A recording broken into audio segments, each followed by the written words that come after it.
fishing, it's in my soul. Welcome to the Salt Strong Podcast, disrupting fishing entertainment as you know it. Prepare to laugh. Prepare to get to know fishing legends in a whole new and unfiltered way. And on occasion, you might even learn a thing or two about fishing. Here's your host, Joe Simons. Like diamonds. Hello, Salt Strong Nation. Joe Simons. Like diamonds, back again. We're talking about pier and jetty tips, tactics, and mistakes. Got Wyatt, got Justin. What's up, guys? What's going on, Joe?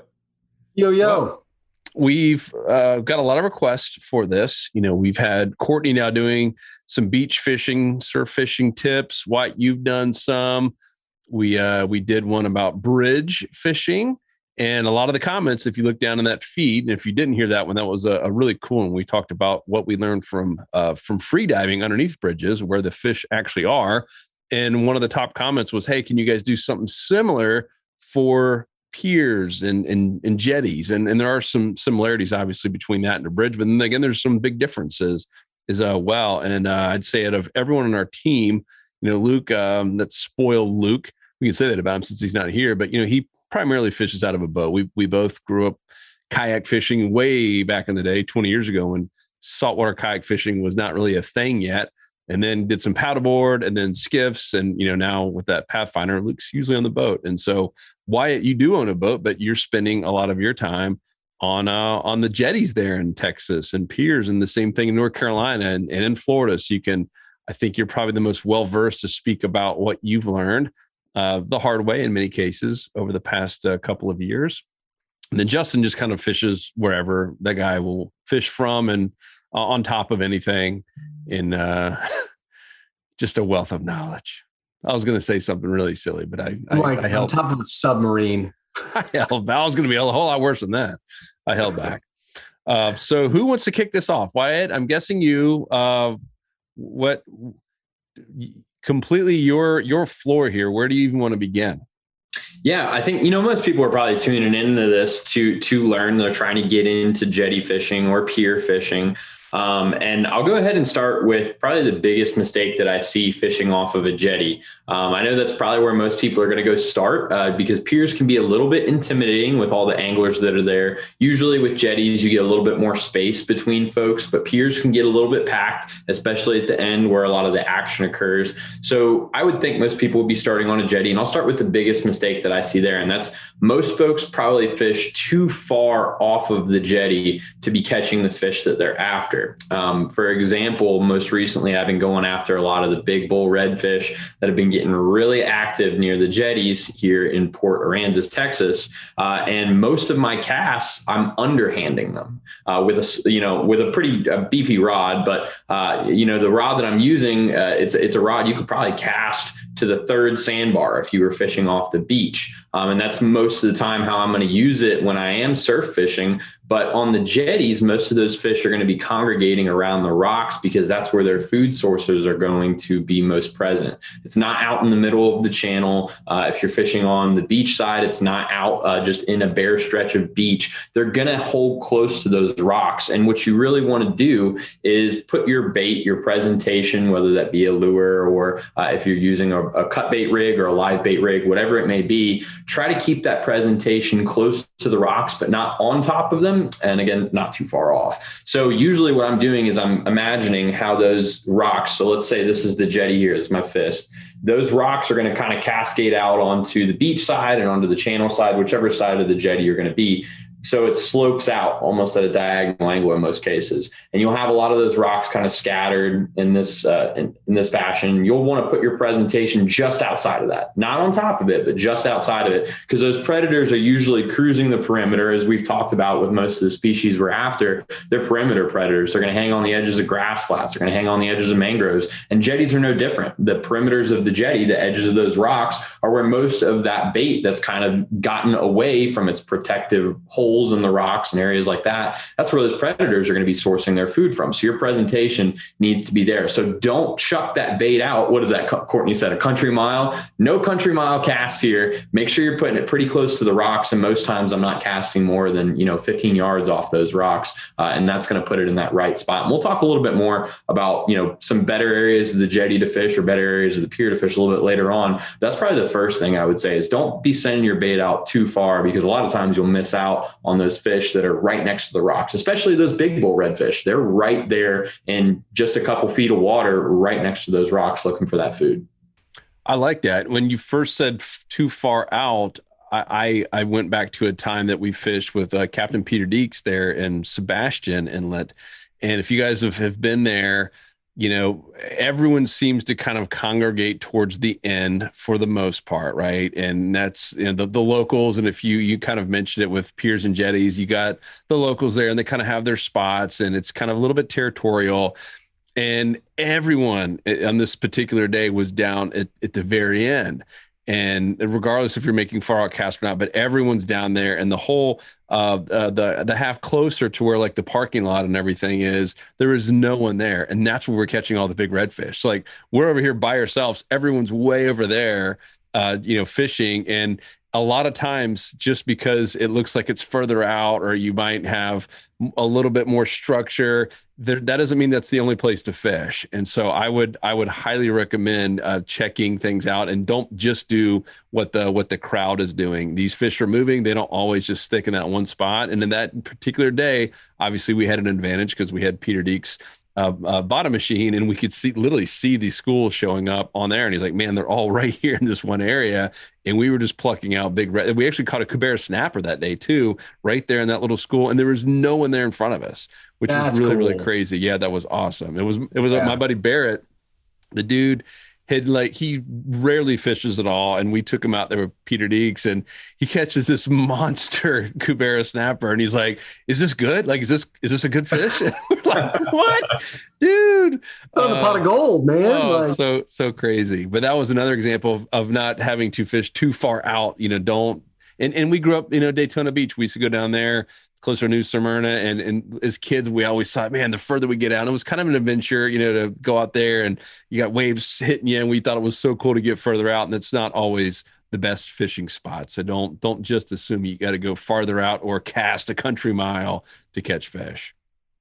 Yeah, I think a big part of that is, and I was talking about the distance off the rocks you're going to be fishing, yes. But you made a really good point as well about what part of the jetty you're going to fish. And definitely the same thing with piers. A lot of people are going to congregate to the end, but as you guys will probably see, if you are an insider and you've watched some of the insider reports, I don't think I've made one report on the very end of the jetty. I've definitely caught fish down there when I was kind of learning about it and going out there to scout. But I've caught the majority of my fish at different parts of the jetty, and it's more about understanding where the tide's going to be moving and how that's going to affect where those fish feed. So the end of the jetty is going to usually be consistent regardless of tide, because it's a point, like we talk about on flats, things like that. But if you really want to get into fish that aren't being pressured by anybody else, that haven't had a bunch of baits thrown in front of them, understanding how the tide's going to move. And I don't know, do we want to move into that next? How that's going to kind of, I'm seeing a nod from Joseph. Yeah, because that's critical, right? I mean, that's probably the question most people have is, all right, this all sounds great, but how do I find the right spot? Like I get out there, it's intimidating. I don't know what to look for. Just like the first time, if you ever go fishing from a beach, like surf fishing, right? Like, man, the whole beach looks the same until you really start, studying. You're like, wow, there is quite a few differences here. So I'd love for you to talk about tides and just how to pick out great spots. Yeah. So I'll probably start first with, which side of the jetty you're going to want to fish, because most jetties are a rock wall that runs out from a beach. And there is a intercoastal channel that runs inland on one side, and there's the beach side on the other. That's how most jetties function. Sometimes there are rock walls that are just on a straight set of beach. And we'll touch on those in a second. But most times on outgoing tides, the inside shipping channel is usually what they're called, the intercoastal channel side that's connected to inland. Usually that has a little bit more activity. And just in my experience and observations, it's not to say you can't catch fish on the other side, but usually on an outgoing tide, I'm going to take all of my gear and my presentations and put them all on the channel side, just because a lot of the bait and all kinds of stuff that's inland is all flowing out through that jetty. And a lot of those big predators count on that every day as a consistent meal. Anything that's, dead or dying, or some of those bait schools that are going to get pulled out with the current, they can stage behind points in that jetty where that current's going to create eddies, which is what I've been doing for my big bull redfish. I've not caught a single bull on the beach side yet. I've been focusing my efforts specifically on outgoing tides, specifically at points in the jetties. If you guys have watched the insider reports, I break all this down on the map, show you where I was fishing, so you can see exactly how that current's going to move around a specific point in the jetty. It's going to create an eddy there on an outgoing tide, and those fish are going to sit there in that lull while that current's moving really fast. I mean, if you don't have a 5-6 ounce sinker on your cut bait presentation, your rig's going to get swept, and those fish don't want to sit in current like that and try to feed. So they're going to find calmer areas behind points where that current's going to bring that bait around. That bait's going to try to get out of the current as well, and then boom, there's a big redfish there, and they're gonna absolutely hammer those mullet or pogies or threadfin, whatever it may be. And from what I understand, Justin, I know you fished a lot for snook. Do you see something similar on the outgoing, incoming tides? Usually, I'll focus incoming on the beach side, but outgoing, do you find that the channel side or intercoastal channel side, ship channel, whatever you want to call it, do you find that outgoing tides are typically better on the inside? So regardless of whether it's been incoming or outgoing, for the most part, I've always fished inside that main channel. So I wanted to screen share here in a second, just for an example, for those that are going to watch this and just kind of want like a visual point of reference. For those that are listening in, we'll try to, better clarify what we're looking at. So, I mean, this is Sebastian Inlet, just as an example. Most of my fish, 4 out of 5 good fish, redfish, snook, regardless of the species, have all been caught on the channel side, right? Like inside, whether I'm fishing out on the tip of the pier, or like Joe had mentioned, whether I'm going to fish inside west of the bridge. They've all been on the inside as opposed to out on the beach edge here to the north or to the south from the South Jetty. And I think the biggest part of that really is structure. Yes, current flow is a big factor to take into consideration, because on the outgoing tide, everything's sweeping out. It's going to sweep out past the tip of this jetty. It's going to sweep out past the tip of that jetty. And then there's going to be these eddies kind of on the backside and right out in front of the pier. And like you were mentioning, these eddies, or the section where the water slows right around that corner, is number one, a good ambush point for these predators where they can kind of chill out and get an easy meal. But at the same time, that's where all the bait's going to congregate as well, because they're going to feel a lot safer. Sebastian is, I believe it's one of the most narrow inlets, if not the most narrow inlet in Florida. So when the current is rushing out, it's really fast. A mullet, the full-grown mullet would have a hard time fighting the current back in on an outgoing tide. So, I mean, regardless of whether it's incoming or outgoing, I think these fish are looking for safe havens, structure, eddies, ambush points. And, you've mentioned that not necessarily casting all the way out to the middle of the channel. I mean, if you zoom out, there's a lot of water out here that's just water and sand. And if you want to talk about two different types of structures that meet together, yes, there's rocks right along the edge of the jetty. And there's probably rock piles randomly throughout the middle of the channel, but it's hard to identify if you're not out there in a boat without a fish finder and can mark this piece of rubble, this piece of rubble. So this sweet zone that you keep talking about, Wyatt, where you're saying these big fish are right off the edge of the jetty, you're right. They might not be right up on the rocks where it gets a little cluttery and scary, but they might not be all the way out here in the middle where the current's ripping and there's not really a whole lot of ambush points, but they're in this dinner plate of a zone right off the edge. And if you see, you see the rocks, you can kind of see a little bit of the shadow line of where the rocks still retreat out into the water. And then at some point, this kind of turns to barren sand. Where that sand meets up against with these rocks is that highway where there's bait, there's, places for pinfish and croakers to hide, shrimp and crabs to hide. The same is true off the North Jetty. And this example is applicable to any jetty or pier that you fish that's oceanside. This sweet zone that you find the majority of fish, whether it's sheep's head, big redfish, black drum, snook, they're going to be along this highway, and this extends everywhere, whether it's the tip of the jetty or it's all the way inside where two different types of structure meet. You don't want to fish barren open sand, and you don't want to worry about getting fouled up with a ton of rocks either. You kind of want that sweet spot in between both types where sand and rocks mesh, and it's like a 50-50 of both. Would you agree? I think, yeah, I think so. My first question, though, if I'm listening, so this is, I mean, there are rocks. It's a rock jetty. There's rocks on all this, and it's also obviously called a fishing pier. What about a pier like in Daytona Beach or Juneau or somewhere that doesn't have an inlet there, right? Because I think we're all agreeing on this particular instance and in Wyatt's particular instance where you're fishing the shipping channel. But what about one that's just standalone by itself with no big inlet or a pass nearby? Yeah, so I can dive into that one while Justin finds a pier here on Google Maps. Now, instead of focusing on the ship channel versus, the beach side, it's all beach. So instead of, which side you're going to fish, it's more about the distance to the beach and the deeper water, because those fish are now feeding along sandbar troughs in most cases with migratory pelagics like kingfish or Spanish mackerel. That's a different story. Most times they're going to be always in deeper water. Spanish sometimes get a little bit shallower though. And I would say that for the redfish, the whiting, you can catch trout and black drum off beaches as well. Even sheep's head sometimes are cruising the beaches, and most times they're going to move with the tides. And what I mean by that is if you're going to be fishing for those fish, usually if I'm targeting the species I just mentioned, the non-migratory pelagics, I don't go past the middle of the pier. That's not to say that large bull redfish don't get caught off the end of piers, but most of the whiting, red drums, speckled trout, everything like that, I start at the middle of the pier if it's a outgoing tide or if it's a lower tide, because most of those fish, especially in this case, you can see where that deeper water is, and about 3/4 of the way up to the end of that pier is that next sandbar.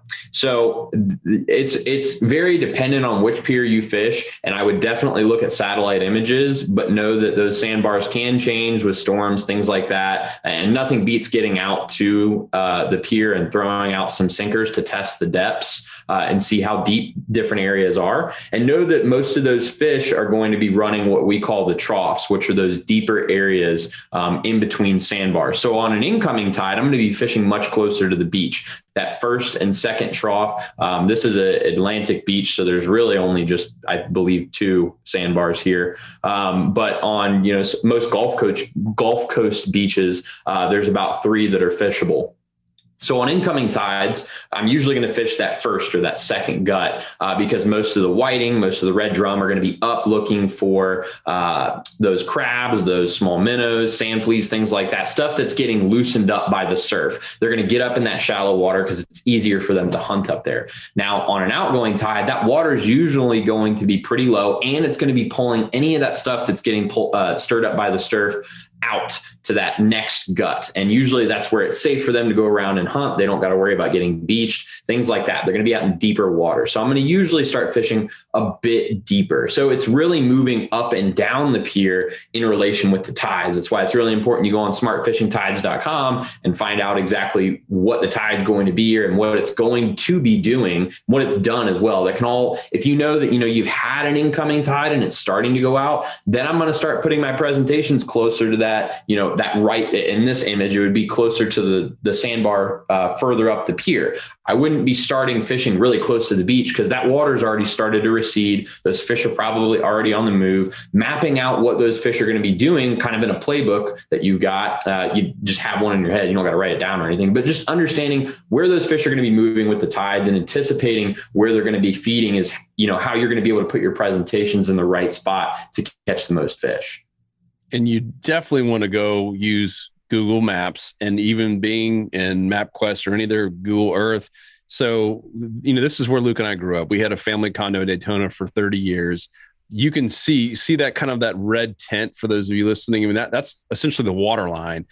There are many days because we would walk down here from our condo and that water would be all the way up to the road. I mean, there'd barely be enough white sand. So you can see, I mean, that whole reddish, that's the top of the water line. So this is the low tide. And most of the time, if you're in there at Joe's Crab Shack, I mean, the water's completely underneath you there on the pier. So, I mean, because if you saw this and all of a sudden you show up to Daytona Beach on vacation and you're like, man, it looks like nothing like I thought, like the water's way up here. So it's incredibly important to look at more than just one view of this, because there's going to be some really good opportunities there as the tide goes up, where the fish are pushing up as well, getting some of the sand fleas, et cetera. It's crazy. When I first saw, I was like, wow, the water is so low. Yeah, it looks like a negative tide. It looks like it's way out in this image. Yeah. So for sure, I mean, this is definitely not the end all be all image of it. I'm sure if you looked at Yahoo or something different, you'd see a different time at which this image was captured. It almost looks like from here that this is bone dry, but it's not. It's crazy. Yeah. You know, there is a long sandbar in this example, you know, from about central east coast of Florida north. There's long expanses of sandbars as opposed to way South Florida, where, you know, these sandbars kind of diminish and it drops off really quick. I'm zooming in pretty fast. You've got the sandbars are really tight. I think this is where exactly do we zoom in? Wabasso. Okay, so that's south of Sebastian. There's maybe one sandbar, and then it gets to 20-25 feet really fast. So that gradient is much faster or shorter, as opposed to up in New Smyrna, Daytona, where there's a gradual sloping outward the further out you get. And Wyatt nailed it. Like, it's following the swells and the washes and the tides, because where those waves are building on those sandbars and the length of the sandbar, all the bait is going to find safety in kind of that silty, churned up water, at least if you're a bait fish, you know, like a little croaker, a little whiting trying to get away from bluefish, redfish, anything out there. A lot of times, if I were to go back and look at, you know, Daytona Pier, like Wyatt had said, these fish on a higher tide, the bait fish are going to move in much shallower, and the predator fish are going to be right behind them. But as the tide starts to recede and the water starts to come out, you know, the area that these sand fleas and croakers and whiting can hide is going to be smaller and smaller. That area is going to thin out, and they're going to ride back with that tidal flow. So the predators are going to follow it. In general, yes, on an incoming tide or a higher tide, the closer to actual land you can be, the better. And as the tide recedes and goes out, you're going to want to start fishing those shallower areas where the tide is receding.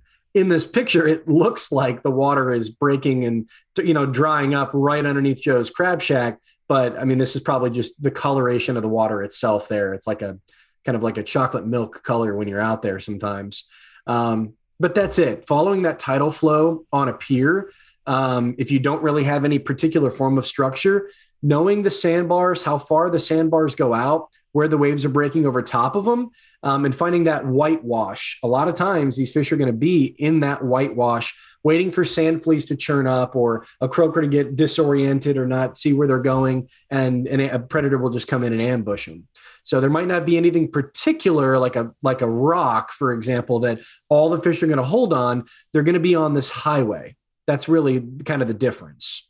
Yep. So Wyatt, I'd love to hear how you transition. You know, you fished in Florida growing up. You lived in North Carolina, Wilmington, and you were fishing, you know, some of the piers and jetties there. You go to Texas, where you know nobody. You got no friends. You know nothing. All you have is your mind and some nice tackle and a great community of Salt Strong insiders. But you go there. I'd love to hear how did you figure it out? Like, how did you crack the code in a short amount of time? What were you looking for? Was it birds diving or bait, or is it talking to people? I'd love to hear how, because that's a question we get all the time, right? Is, man, I'm going out here, whether you're on vacation or taking a kid, and I don't even know where to begin in terms of finding a good spot and just in getting tight lines.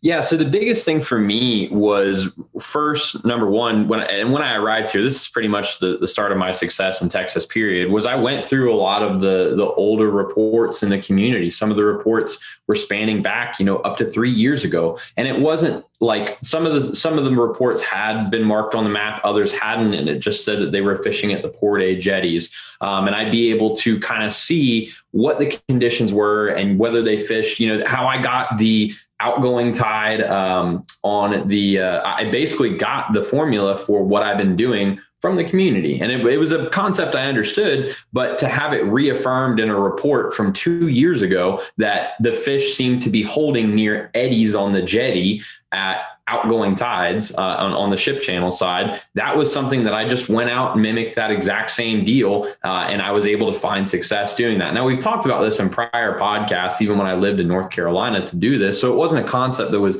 unfamiliar for me, but it helped me kind of jump that learning curve of, okay, maybe I try something different, things like that. But a lot of it also has to do with just understanding the biology of fish. Knowing where they're going to be feeding at certain times, and what's easy. Most game fish are going to feed in the laziest way possible, where they don't have to do any kind of extra work. And a lot of it was going out there and watching for a few minutes before you even put out a line. Look and see where the birds are diving. Look and see where the bait is jumping. I'll tell you, it's when you go inshore, a lot of times you don't see, big schools of bait jumping and busting. You'll see a couple splashes here and there. At the jetties and on the beach side, you're going to see schools of bait that are half a mile wide, and it looks like someone's shooting the water with a machine gun because there's Spanish mackerel blowing them up. It's a lot more it's very visual. You are always watching what's going on, and you might need to sprint, 50, 60 yards down the jetty with your little jigging rod if you want to get onto a quick little Spanish bite, because there's a big pot of them blowing up some glass minnows. In the spring, and when I did the video on Spanish mackerel, I was hopping all up and down those rocks running, I'd go run 5 minutes that way, and then I'd run back. And I was, like a relay race, basically, to get onto these fish because they were blowing up schools of bait, and they'd hang there for 10, 15 minutes. The bite would die down, and then you'd move again. And a lot of it is seeing what the fish are doing, assessing their activity levels, and really knowing what bait they are in on. I can't tell you guys, we just did a podcast on understanding wildlife on flats and how that may affect what fish you get into, things like that. Understand your baits as well. Be familiar with what baits are in your area, because that's going to, you can then adjust your presentations. If you see big schools of mullet, like I've been seeing running the edges of these rocks, really big schools of mullet, then you know what you need to throw. Recently, I went out to the jetties and saw a bunch of pogies jumping around, and I went and switched presentations, and I got onto a lot of fish with some of those oily pogies. A lot of it has to do with going out there and making observations, but you can also kind of cut that learning curve a little bit shorter by going into the community and checking out some reports that have been published in the past and seeing what's worked for other people and trends. And obviously you can talk to other folks that are out on the jetty or the pier as well. When I was in North Carolina, I was trying to catch all these Spanish with these, the spoons, because I'd seen that work in other places really well. But what I learned up in North Carolina, and it's a lure that's made up there that probably everyone is familiar with, and that is a gotcha plug.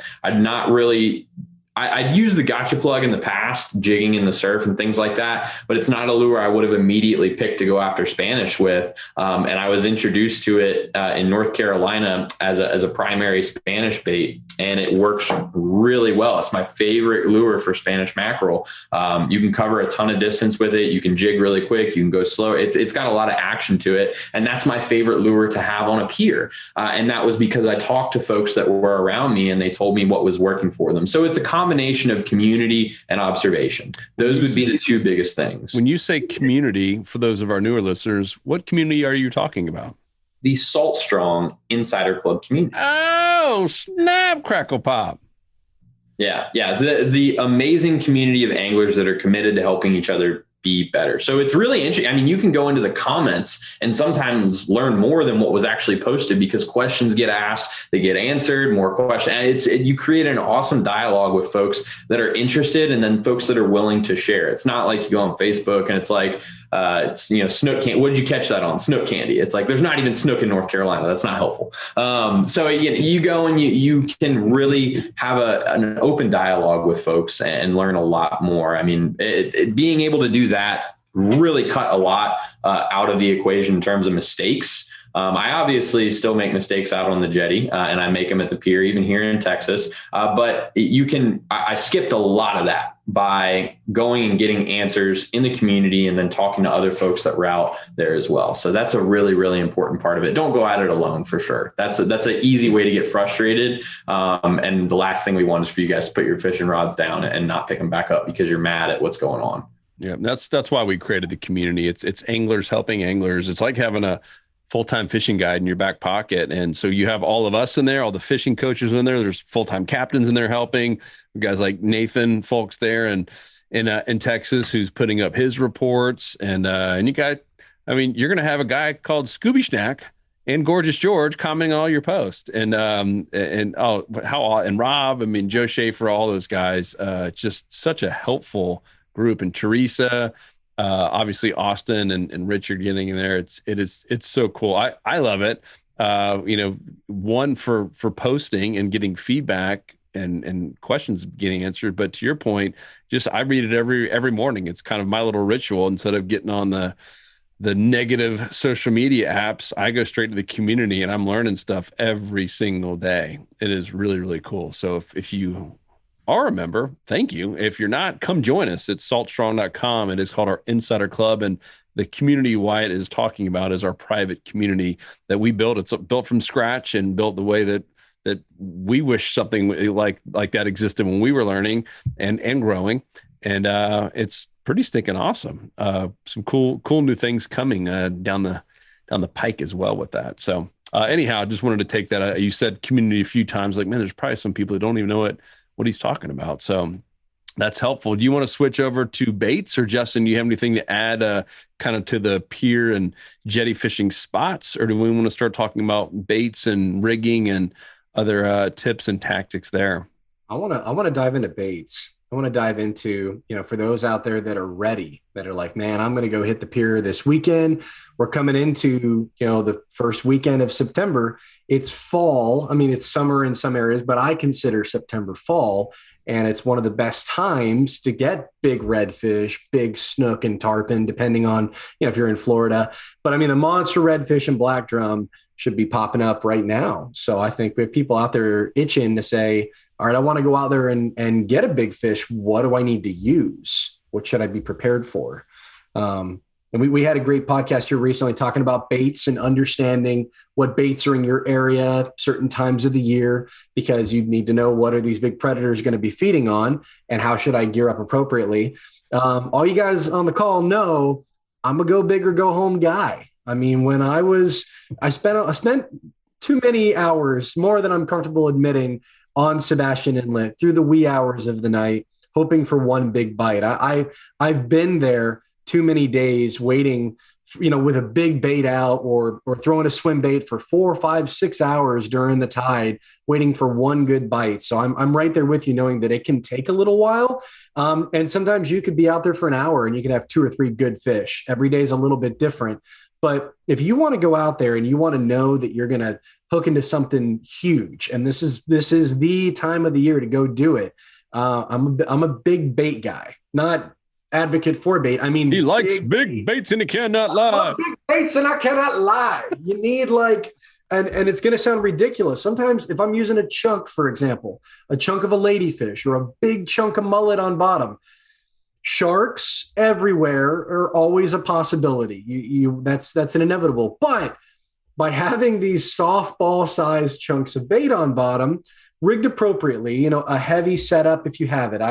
7.5 to 8 foot heavy spinning rod, heavy conventional rod if you're comfortable throwing a conventional or a big bait caster out there. Don't be shy with using 60 and 80 pound leader if you're going to go throw a big bait. Big, again, chunk of mullet, chunk of ladyfish, or even, a big croaker or a big live mullet, because we're coming up on the mullet run here on the Atlantic coast, and any day now, really. But if you don't have the big setup, okay, if you don't have the tools to go out and get a monster redfish or a huge tarpon, that's perfectly fine. You still have good opportunities at a good sized sheephead as we get these storm fronts come through and the water temperature cools off a little bit.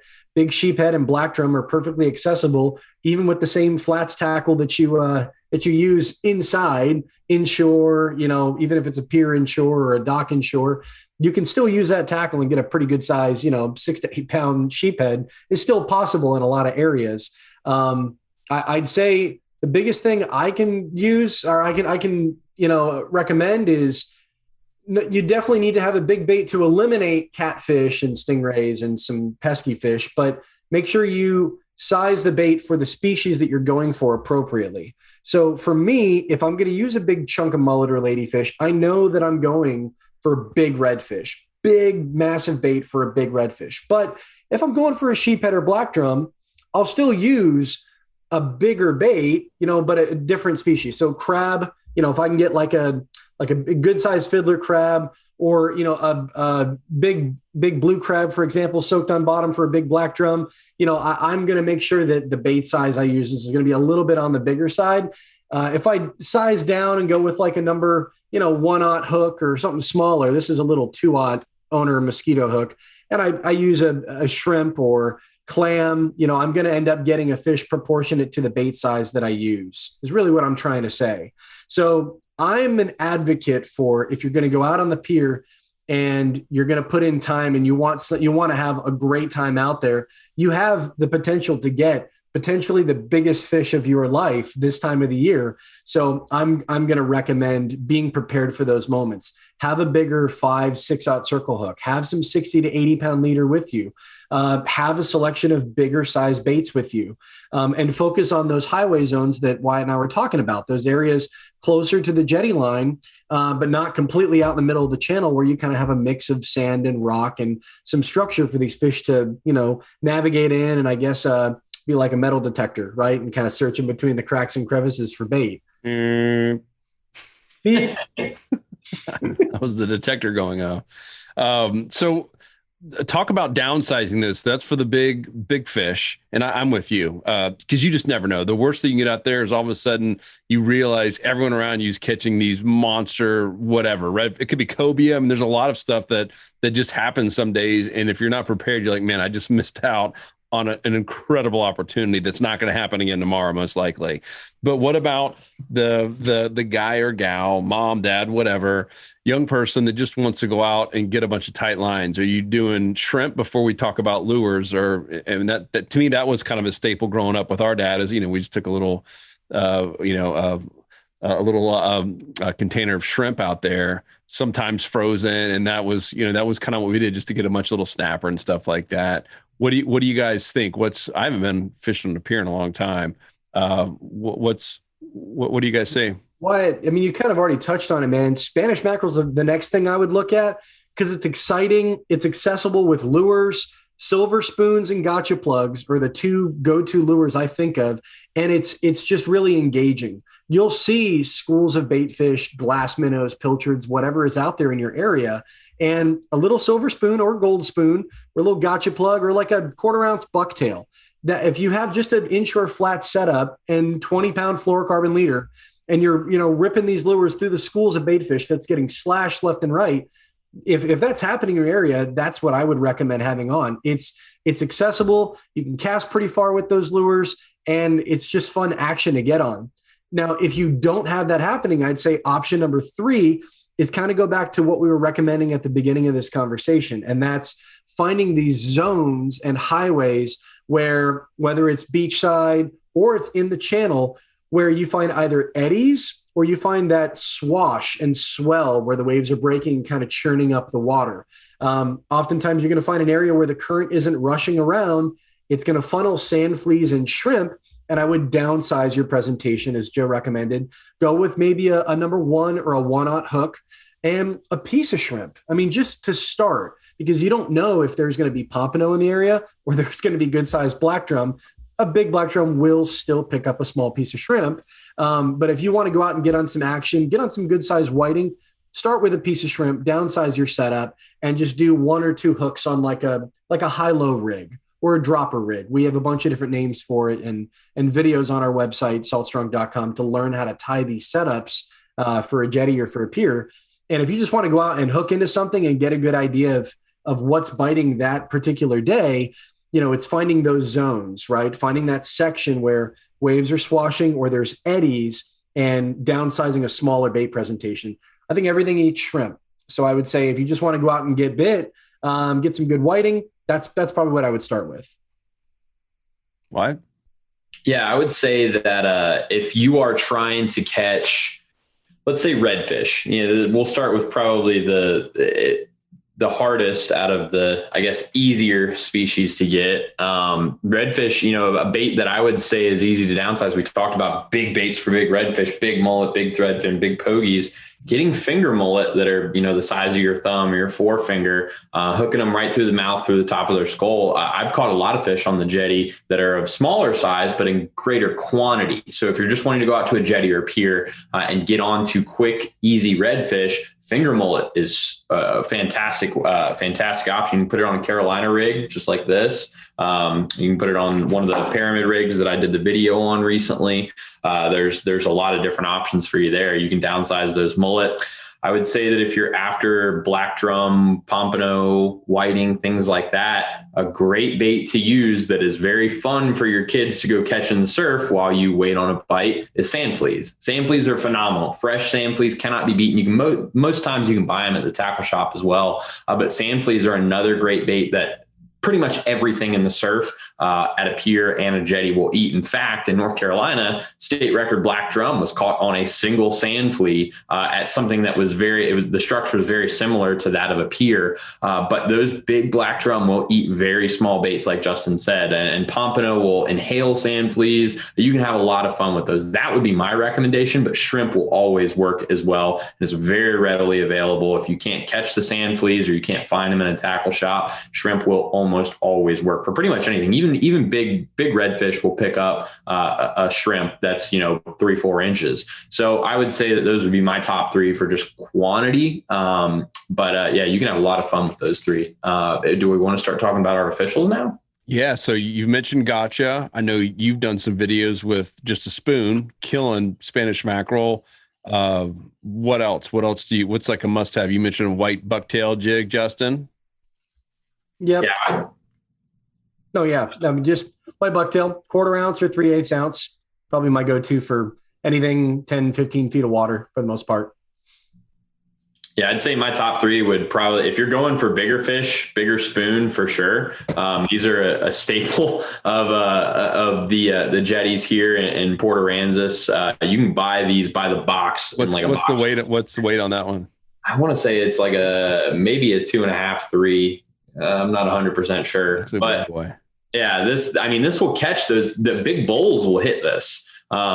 You can catch very big redfish with that. I've caught really big jack crevalle with that are on the jetties. On piers, those will get thrown at cobia, things like that. You can catch a lot with those big spoons. The smaller spoons will work much better for Spanish mackerel. And I don't have any with me, but those little jigs, I don't think I've got, they're probably about that big and they got a treble hook on the end of them. They're meant to mimic that snot bait that we call it snot bait. It's just these little tiny minnows that show up in the spring. Always pick white. I say in spring, white cannot be beaten in the spring for those little minnows.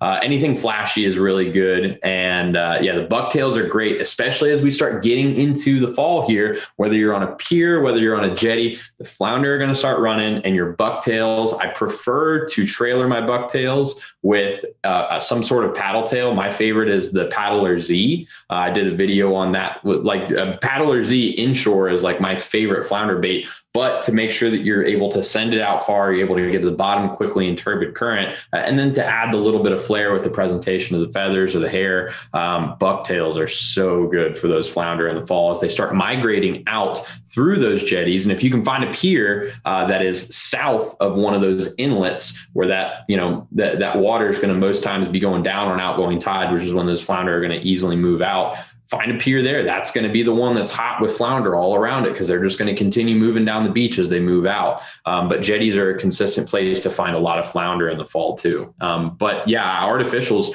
I would say I'd probably use artificials over cut or live bait for flounder in the fall, just because you can cover more area. Those fish aren't moving around like the redfish are, that are working the perimeter. I know that, these bucktails are great for snook as well. It's like a staple of inlet fishing for snook. But yeah, I would say spoons, gotcha plugs, bucktails. I'm trying to think. Recently, I've been throwing topwater around the rocks at the jetty to catch a lot of trout at, and that's been really productive. But I don't normally go past the first 100 yards because they usually stick kind of close to the surf. I've seen some bigger ones caught towards the end, but I can catch a lot of trout first thing in the morning on topwater. It was a surprising thing for me, but I saw a bunch of them blowing up one day. I was like, I'm going to bring a spook out next time, and that worked really well. So topwater, spoons, gotchas, bucktails. I think that would probably most of my artificial game on jetties and rocks is pretty simple. I try to downsize as much as possible. And then I've got a lot of my cut bait rigs and my live bait rigs that I bring out with me too. So that's pretty much all my presentations right there. Cool. Power prawn. Have you been trying to eat the prawn jet? You know what? Now that I'm thinking about it, so I tried a rock wall that was a little bit further inshore. I wouldn't necessarily call it a jetty, but the power prawns worked really well. That was my favorite scenario to use power prawns on, was the rock walls. And I haven't even brought any out, but I'm sure they would work really, really well, especially if the biggest thing in that area, because it mimicked a jetty in that the water moved so fast around that rock wall. But a big thing that I found was scent. Like if I didn't scent it too much with that juice, it didn't seem to get hit as much. Still get hit, but it didn't get hit as much, because a lot of those fish I think the scent really helps when those are bigger fish that are a little bit more wary of stuff. So I would assume, I've not personally gotten a chance to try them and take them out the next time I go, which will probably be tomorrow. But I'll bounce them around those rocks and see what if I can mimic those same results that I had inshore. Sweet. Cool. What you got, Justin? Anything to add to that? Yeah. Well, the Wyatt, I think the spoon you were talking about, for the guys up in the Northeast, like Jersey and further north in Virginia, epoxy jig. I think that's what you're thinking of, is an epoxy jig, or like a casting jig or casting spoon. They kind of beveled and shaped more like a fish. They have a treble hook on the bottom. Yeah, I mean, like that. And yeah, they might be beveled. You could swim them back, but they're great when you're jigging. You throw them out, you just kind of jig them and let them flash and, bounce up and down. And guys use them for bluefish and albies, bonito, or false albacore up in the Northeast certain times of the year. Great versatile lure, cast super far. For me, again, if I'm looking and I'm finding a lot of bait fish, and the bait fish are bigger, if they're pogies, if they're big mullet, I'm not above throwing a big pre-rig swim bait, like Mondo, like 5, 6, 7 inches sometimes, and just slow roll it through the bait pods or on the outside edges.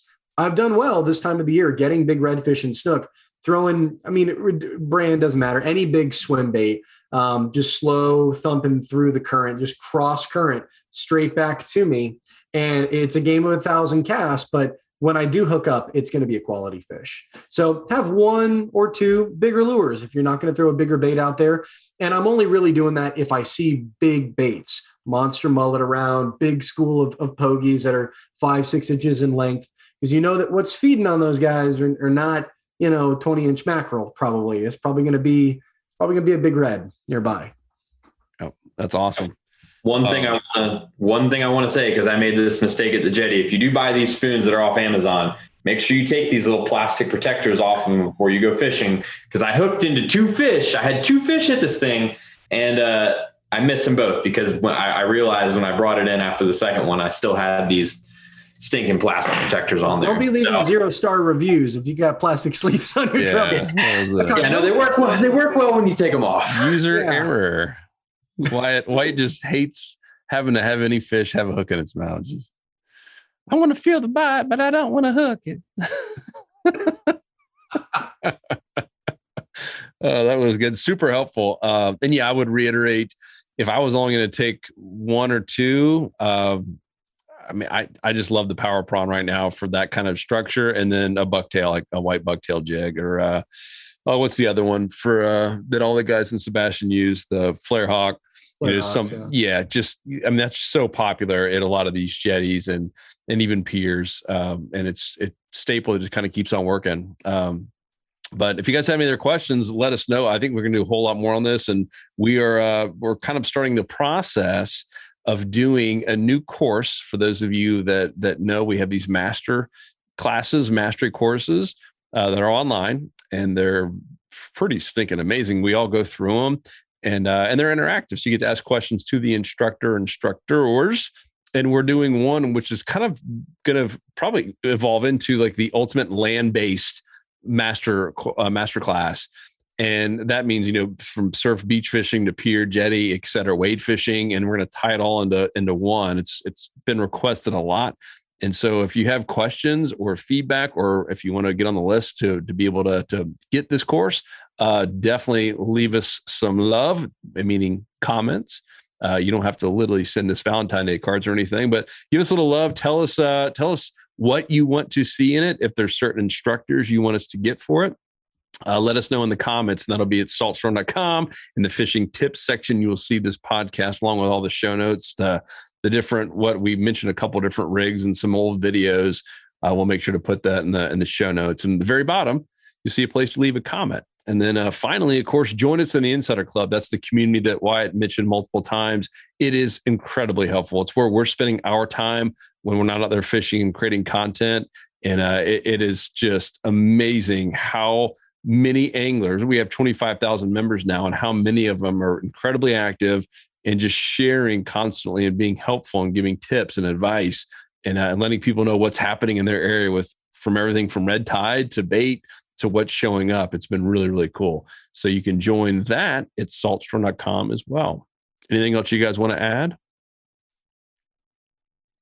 I think we covered it all. We went through a lot, from spots to stakes, baits, everything. I think anybody that's listening to this could go out with just what we've talked about. There's not a whole lot else more in that spectrum. I think someone that listened to this could probably go out and get themselves some pretty solid catches out on a pier or a jetty now. Yep. And if you want more and you're still not feeling confident yet, come join us in the Insider Club. Like Wyatt said, I mean, he's got videos where he actually goes out there. It's so helpful to see someone going out there and not just to fish it and show the highlights, but to literally show why they picked that spot. That's why our insider reports are so powerful. It's what you can't find out there on YouTube or the fishing TV shows.